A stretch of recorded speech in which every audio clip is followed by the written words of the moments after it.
Well, good morning. Welcome to Sunday Coffee with Dr. Childress here. So today I'm going to be discussing the breach and repair sequence. This is actually in response to a question I had about early childhood and tantrums and protest behavior kind of things, emotional regulation stuff. But it is equally as applicable to the family courts because this is a breached attachment bond and we need to repair it. So today I'm going to be discussing the breach and repair sequence. And technically, within professional psychology, early childhood mental health, what we'll be talking about is a particular type of relationship system.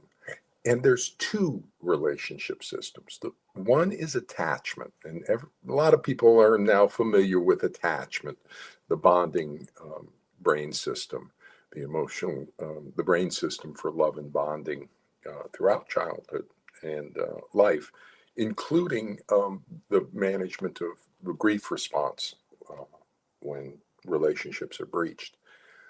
But there's a second relationship system as well that was researched and explained by two particular luminaries as well as others, but Daniel Stern and Ed Tronick, as well as others like Colin Trevarthen and others have done the research to describe the intersubjective field and the breach and repair sequence. And that's the name of the second relationship system is an intersubjectivity.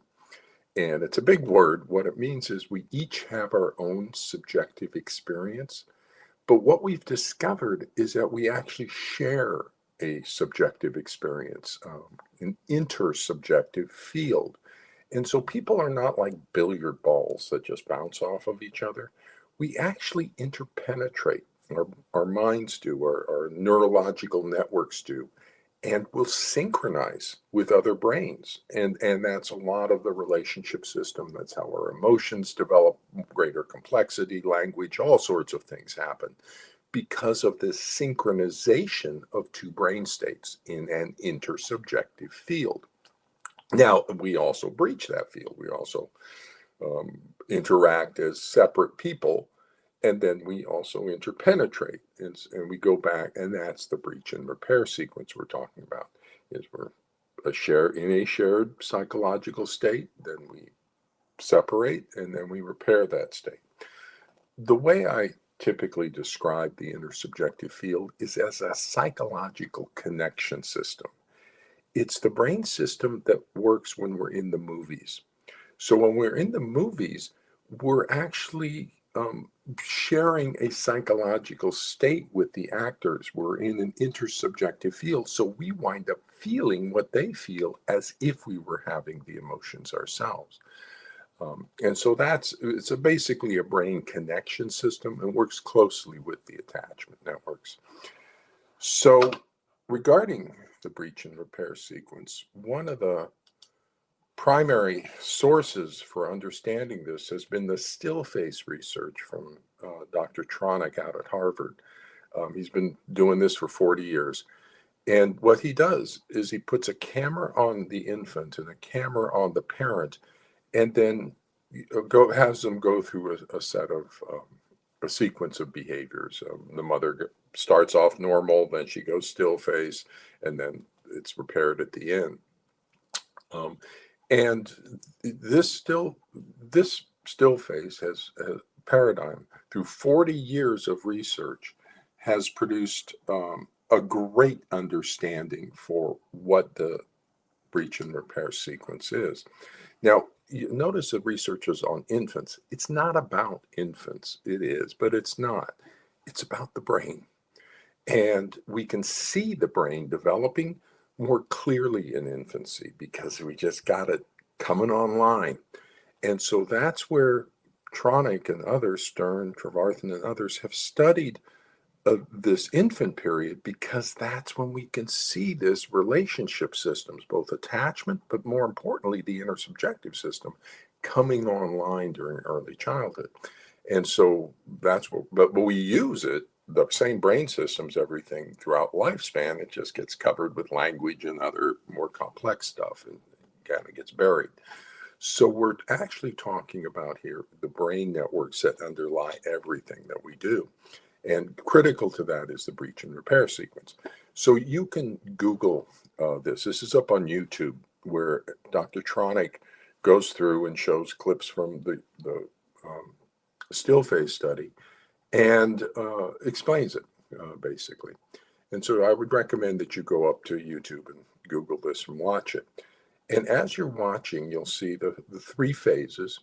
You'll see the initial phase where the mom and child are interacting, and you'll see a lot of little normal breach and repair sequences. That's normal, happens all the time. They share, they come together, then they breach, and they come back. And there's a little minor breach and repair sequence. Then the still phase, the mother is told to go still phase, that creates a serious breach at that point.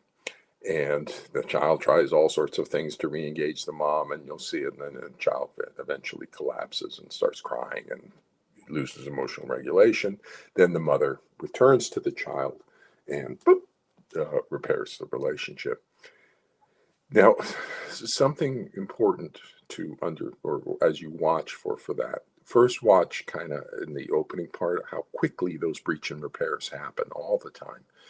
Then second, how devastating when the mother goes still phase, how emotionally devastating that is for the child.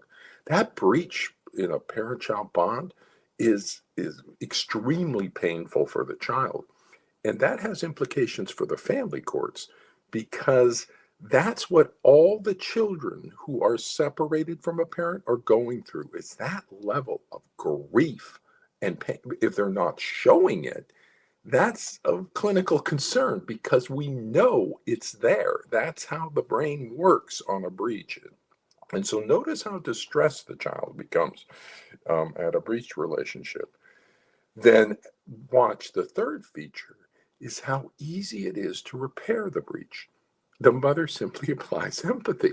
She comes in, the baby's crying, and she doesn't try to get the child out of the child's state. She joins with it. She nurtures the sadness rather than trying to get the child to be happy. And so it's that attuned response of responding to the child's distress with authentic empathy. Boom, the relationship pops back in together. And again, that has implications for the courts because that doesn't happen. It's not an authentic breach in the attachment relationship. It's being caused by the targeted parent because it's so easy to fix. You apply empathy to the breach and it's done. You apply empathy to this breach in the family courts, it doesn't fix anything. It's not an authentic attachment pathology. It's a factitious disorder. So anyway, I recommend people watch this to get familiar with the breach and repair. So what we essentially have here is an intersubjective field. And the formation of an intersubjective field between the parent and the child is vitally important for healthy child development.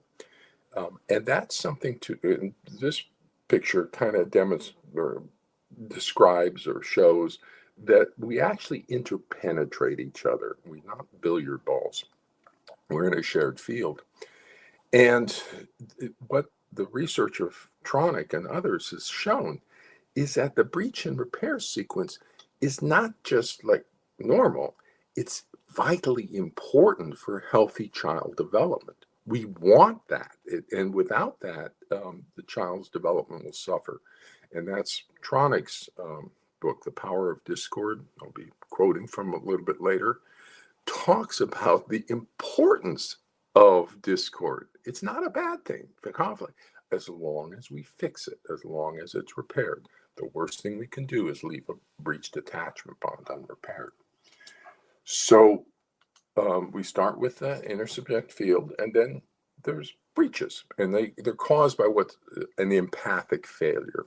That's what causes a breach. Somebody's not in that shared empathy of a shared psychological state. There's an empathic failure, causes a breach. Now, that's normal and that's healthy because the parent and child are not one person. They're separate people. So breaches to an intersubjective field will naturally occur. And when they occur, they'll produce a little pop of anger. And so that's how you can recognize if there's been a breach, because you'll see the anger. And the research, lots of research has demonstrated that these breaches in the intersubjective field are important and valuable in both us establishing authentic boundaries in the relationship, so that there's two people and it's not just one fused, enmeshed relationship, through the communicate and self-authenticity. And so it's the helping to differentiate the two people. So we do this dance, this relationship dance, and of joining and bonding and saying, I have a shared experience with other people, and then I have a separate experience. I can share and I'm separate. And that's the creation of normal and healthy range boundaries that allow people close for intimacy, but without loss of self-identity. So these breach and repair sequences are vital for healthy child development. And what happens and what we're looking for in these sequences is called relational moves. And so the two people, it's not just communication, they're doing relational moves back and forth. You can see that a lot with the Tronick still face, with that little child who's doing all sorts of relational moves trying to get the mother re-engaged. And so what happens in the sequence is, once there's a breach, there'll be a little pop of anger, and the parent and child will then engage in a series of communications and relational moves to restore the intersubjective field, the connection between them. So this is essentially the breach and repair sequence. We start with an intersubjective field. There's a breach because they're two different people, and there will be an empathic failure at some point. And you see the boundaries, and then they'll go through a series of interactions, relational moves that will lessen the anger and repair the intersubjective field. Now, the emotions in the breach phase are going to be anger. And that's always the signal of a breach. We call it protest behavior. So you see a little bah because there's been an empathic failure, and that hurts because the intersubjective field feels good. Okay, it's a warm feeling of bonding and intimacy and love. And so that feels, so when there's a breach in that, when there's an empathic failure, that hurts from the loss of that good feeling, and ow. And the feeling is, you don't get it about me. You don't understand. There's a failure of empathy. And so the anger both signals the breach has occurred, but also intensifies it to make sure we get a full breach. And that's important to understand. We want a full breach. And so when there's a little rip in that intersubjective field, the anger pops it up. And so we get two individual people. That's what the anger does. It gets us two individual people. It always separates out of an intersubjective field. And that's a good thing. We got two independent people now. Then we want to fix it. We want to repair the relationship. And the emotion for that is happiness. Happy is the social bonding emotion. And so the emotion of happiness will restore the intersubjective field. Anger will always breach it. Happiness will always restore it. And so the relational intention of an intent to understand, and that's our approach to come to our goal with the child, will also build relationship and restore the intersubjective field. So you want a kind of a happy tone. So that's why I'm telling parents, smile all the time. It's not faking it. You drop a little, when you smile, you drop a little happy chemical into your brain. And so you change the emotion. And so that's just a nice background state of pleasant and happy, kind of, you don't have to be excitedly happy in it. It's just a pleasant background state of pleasure, and happy will facilitate the bonding, whereas angry will always breach it. Angry, if you're angry, boom, the child will breach out of the intersubjective field. So when you're restoring with a child, when there's been an empathic failure and there's a breach in the relationship, you want to kind of go in a background state and then approach with an intent to understand what's going on a little bit. What's it like to be you? Tell me about the problem here. Don't try to fix it. Don't try to correct it. Just get them to tell you about it, or share that experience. That'll repair the intersubjective field. So the goal in this breach and repair sequence is not to prevent the breach and repair sequences because they're developmentally vital and important. The goals are to first minimize and contain the destructive impact of the initial anger in the breach phase. So it's going to be anger. Try to keep it down. Try to keep it as minimal as possible and respond to that. You do that by responding with empathy as quickly as possible. So stop trying to get the child to do what you want them to do when you see the breach. Respond with empathy and intent to understand to bring that anger down and restore the field. You still don't have to give them what they want. You still can create the breach, but you're doing it within a relationship rather than as two separate outside people. You're negotiating out their emotional regulation. And the second goal is to maximize the productivity of the relational moves and communication the exchanges that occur.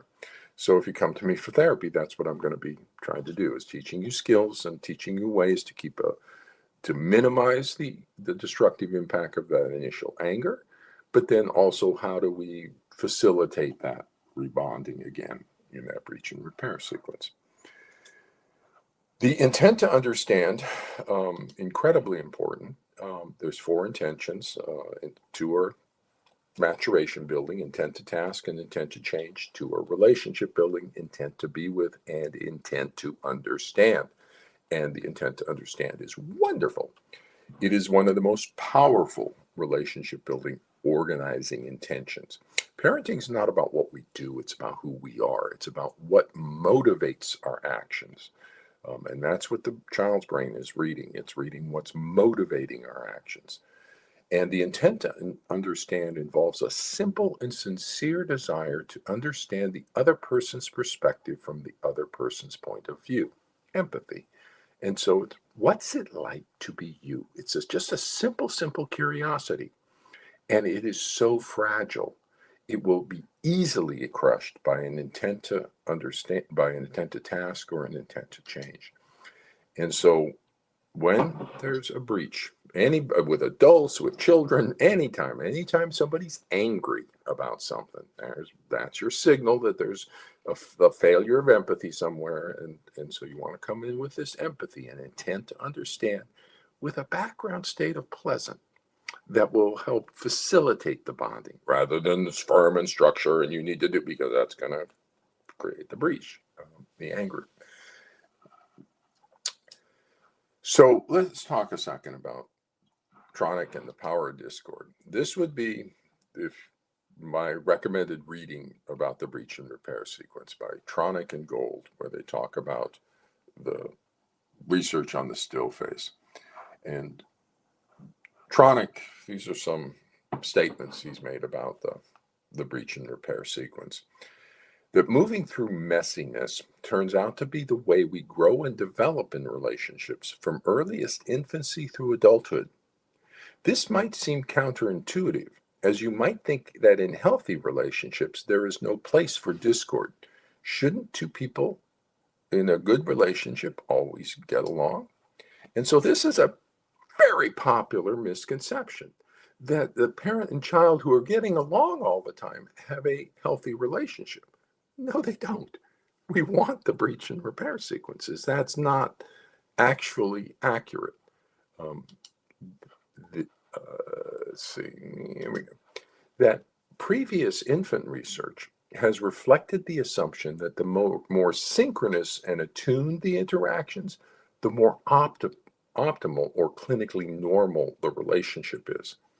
To many people's surprise, however, the research revealed that the messiness holds the key to strong relationships. In typical healthy parent-child pairs, on average, 70% of the interactions are out of sync. So that's important to understand here.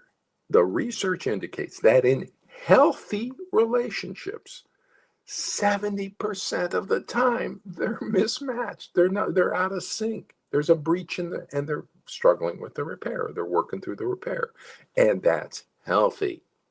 And so this misconception of being attuned to the child is a wonder, not necessarily. Attuned at the proper times to repair, but not necessarily all the time, because we 70% of the time we're getting breaches in our parent-child relationship. So repair is where the action is. Absolutely. We came to recognize that repair is the crux of human interactions. Repair leads to a feeling of pleasure, trust, and security. The implicit knowledge that I can overcome problems. Furthermore, repair teaches a critical life lesson that the negative feelings that arise from a mismatch can be changed into the positive feelings when two people subsequently achieve a match. One does not have to get stuck in a negative feeling state. That is so critical for the family court and the children in the family courts. We need them to understand how to repair a relation. You don't have to stay in this breached place forever.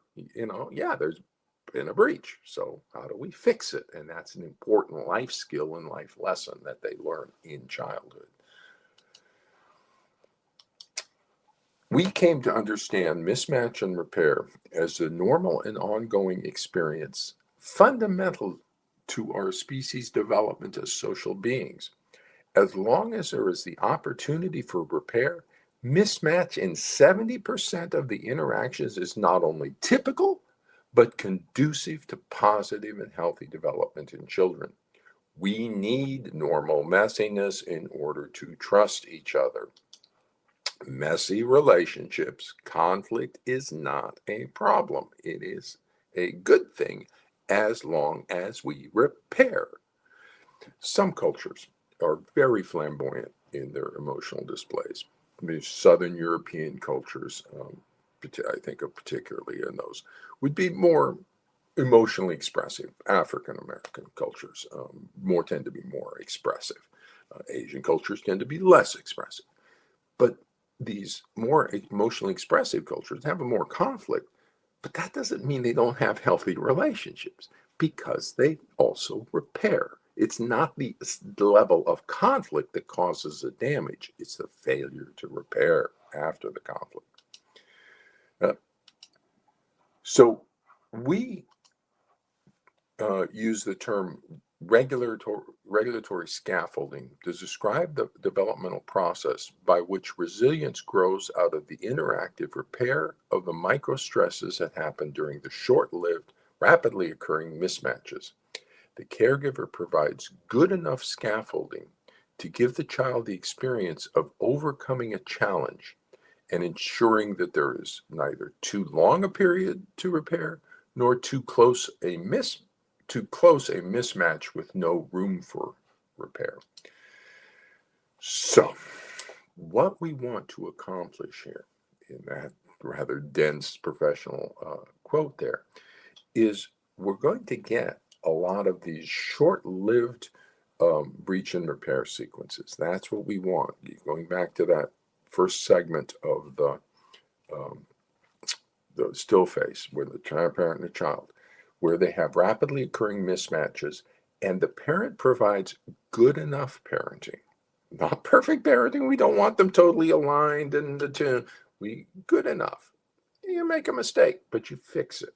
So you have good enough scaffolding to give the child the experience of overcoming the challenge. There's been a breach. How do we fix it? How do we overcome that challenge? And that's what we want to scaffold in the child's development, ensuring that there's neither too long a period between the repairs that leaves the child exposed, or that there's no period and there's no breach because they're always in tune. We want this kind of mid-zone, the Goldilocks place, not too breached or not too infused with each other or enmeshed with each other. So as you hit the end of the still face, as you're watching the still face, you'll notice that Tronick refers to the three features as the good, the bad, and the ugly. The good is that normal range breach and repair sequence. It happens all the time. The bad is when there's a breach and it's not repaired. Okay, that's when you get a lot of the emotional distress and a lot of bad stuff going on. But that's not where damage occurs. The damage occurs at the ugly, the good, the bad, and the ugly. And the ugly is when we leave the breached attachment bond unrepaired. That's the worst possible thing we can do. And that's where the damage occurs. So in the family courts, they are actually doing the worst possible thing we can do. They are separating the child from the parent, sometimes on supervision. Sometimes they are intentionally destroying the child's attachment bond. But they are separate. And I've read some ignorant mental health people actually recommend, oh, we should leave the child and give them a chance to, separate and recover. And that, no. We always repair. The worst thing we can possibly do is not repair that breached attachment bond. And it drives me absolutely crazy that the mental health people in the family courts are not competent in attachment pathology and don't know what they're doing. And as a result, they are destroying the lives of children and families. So with that, I'm going to wrap up my Sunday coffee talk for this week. I'll be talking a lot more about the breach and repair because it's so fundamental to the family courts. And it's fundamental in early childhood. So let me tie this back to the question I had about dealing with a 4 to 5-year-old who is displaying tantrums and emotional regulation problems. So what you want to do with that? In a previous video, I talked about the development of emotions, and you want to bring the emotion from catastrophic emotional displays into emotional signaling and then into language. And so you're scaffolding that development. You're going to want to do that within the intersubjective field and the breach and repair sequence. So that as a child triggers on something, a child runs into a developmental challenge they can't master, they will emit a protest behavior to get you involved. Anything that gets you involved is considered a protest behavior. Too anxious, too sad, too angry, whatever it is, too hyperactive, whatever it is, you're going to be paying attention to them because they're emitting a protest behavior. They have some sort of problem. What you want to do is come over with an intent to understand, to get that intersubjective field in place. Once you have them joined with you psychologically, they can now stabilize themselves, their brain system, based on synchronizing with your brain system. So let them into your brains, be a pleasant human. Let them come in and use you to synchronize and tell you what the problem is. Oh my goodness, tell me what's going on here. An intent to understand. Oh, I see. So you were doing this and then you've got a problem. And oh my goodness. Okay, boom. And now you're helping to stabilize the child. Now you can breach a little bit and say, but you know what, sweetie, you got to put your shoes on because we're going to the grocery store. But no, I don't want it now. There's a breach. Your empathic failure. Child wants to play and you want to go to the grocery store. You're not empathically attuned to the child. That's okay. It's no breach. So now the child's learning the capacity for self-regulation. So you repair again, drop some empathy on, and oh, I know you're having so much fun that you don't want to go to the store. I get it. Repair. But we're going to the grocery store because we need food and breathe. So that's the breach and repair sequence. And it's understanding it's not about getting to the grocery store. It's not about defiance or who's in power and who's in charge. It's helping to scaffold the child's development. The child doesn't have emotional regulation, doesn't have a lot of language. It's all coming online. So they need support in that process, scaffolding in that process, not behaviorism of I'm in power and you need discipline and you need to learn out who's the authority. It's obvious adults are the authority. That's not an issue. The child's just having some sort of problem they cannot independently master, and they're asking for a professional consult from the parent. They're just happen to be asking for it in a rather annoying way with their protest behavior. But as soon as we understand that their behavior is a communication, then what's it trying to communicate? That's our intent to understand, and we fix things up. So with that, I'm going to be heading off to my Sunday here, and we'll deal with some other aspect of the family courts next Sunday over coffee talk here. So with that, take care and good luck, everybody.